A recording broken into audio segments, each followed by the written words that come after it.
Hey everyone, welcome back to our channel app tutorial. In today's video I'm going to show you how to unblock someone on Messenger. It's very quick and easy, so let's get started. First, open the Messenger app on your phone. If you don't have the app yet, you can get it from Google Play Store or the Apple App Store. Once you do that, launch the app and sign in. Now you can find the people you blocked in Messenger from the old conversations or from the search bar, or you can simply go to top left corner at the menu and select settings.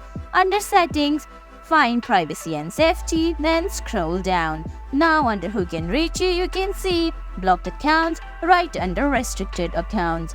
Select blocked accounts and select the person you want to unblock. Then you can see the first option there is to unblock messages and calls. Select that, then tap on unblock. And guys, that's it. That's how you unblock someone in Messenger. I hope you found this video helpful. If you did, please give it a thumbs up, leave a comment, subscribe to our channel and hit that bell icon. See you in the next video. Thanks for watching.